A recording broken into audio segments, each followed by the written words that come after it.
Ежегодно 21 сентября отмечается Международный день мира. В детской библиотеке «Знайка» представлена выставка «Белокрылая птица мира». Если вы хотите лучше узнать нашу огромную многонациональную страну, то вы обязательно должны прочитать книгу «Сказки народов мира».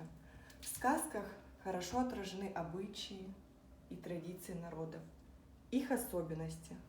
Сказки пронизаны народной мудростью и необычной атмосферой, некой первобытности. В конце предоставлена весьма полезная и интересная этнографическая справка.